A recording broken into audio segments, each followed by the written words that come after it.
Hi అండి, అందరూ ఎలా ఉన్నారు? నేనైతే బాగున్నానండి. వెల్కమ్ టు ఎల్వే హోమ్ లాగ్ ఛానల్. ఈరోజు నేను గుడ్డు పులుసు చేస్తున్నానండి. ఇది రైస్ లెక్ చాలా బాగుంటుందండి. ఒకసారి మీరు కూడా ట్రై చేయండి. ఈ విధంగా ఒక గిన్నెలో 3 గుడ్లు వేసుకునేసి తగిన నీళ్ళు వేసి కోడిగుడ్లు బాగా ఉడకబెట్టుకుందామండి.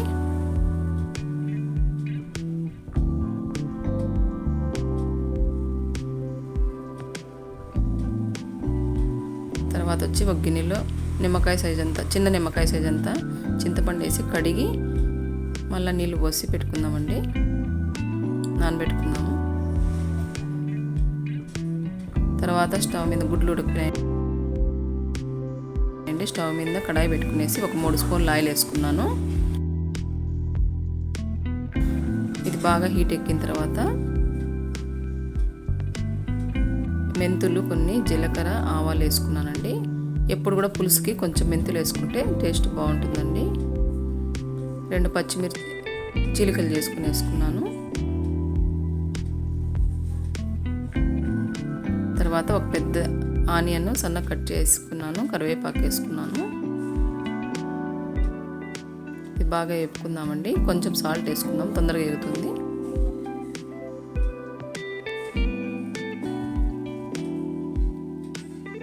ఇదంతా బాగా కలుపుకునేసి మూత పెట్టుకుందాము. ఇదంతా బాగా మగ్గుతుందండి.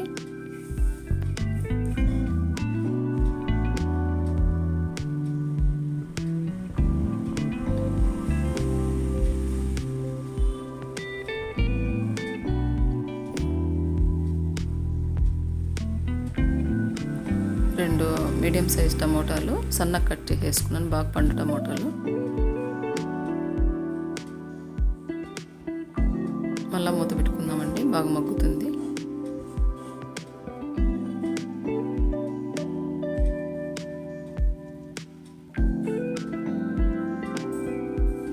తర్వాత వచ్చి 1/2 స్పూను ధనియాల పొడి, 1 స్పూను కారపొడి, కొంచెం పసుపు వేసుకుందామండి. ఒక చిటికెడు పసుపు, ఎక్కువ అవసరం లేదు. ఇదంతా బాగా కలుపుకుందాము. తర్వాత వచ్చి వెల్లుల్లిపాయలు ఒక 5 కచ్చా పచ్చా దంచి చేసుకున్నానండి. ఇది కూడా మళ్ళీ కలుపుకుందాము. తర్వాత చింతపండు, నానబెట్టుకున్న చింతపండు పిసికి పోసుకుందామండి.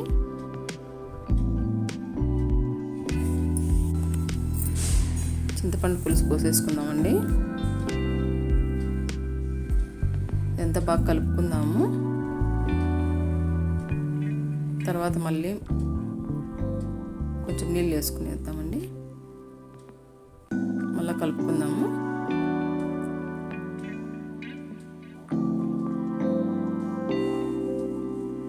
అప్పుడు కొంచెం సాల్ట్ వేసుకున్నాం కదండి, మళ్ళీ ఇప్పుడు తగినంత వేసుకుందాం సాల్ట్. మళ్ళీ కలుపుకునేసి మూత పెట్టుకుందాము. చూడండి, బాగా ఉడుకుతుంది కదా. ఇప్పుడు కొంచెం బెల్లం అండి, అది మీకు ఇష్టమైతే వేసుకోవచ్చు, లేదండి. ఎందుకంటే కారం పులుపు బాగుంటుంది కదండి. బెల్లం వేసుకుంటే అన్నీ కరెక్ట్గా సరిపోతాయి అన్నమాట. అందువల్ల గుడ్డు ఇట్లా ఘాటు పెట్టుకున్నానండి.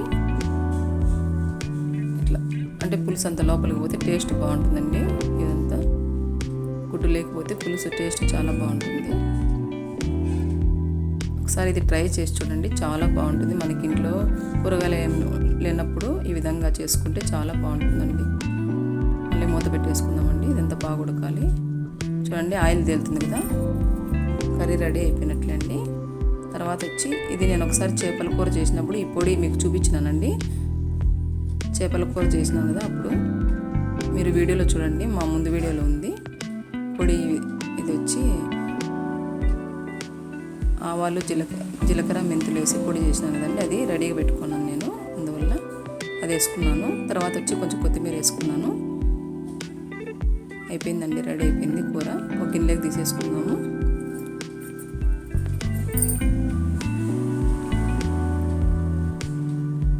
నేను చెప్పడం కాదండి, ఇది ఒకసారి ట్రై చేసి చూడండి, చాలా అంటే చాలా బాగుంటుంది.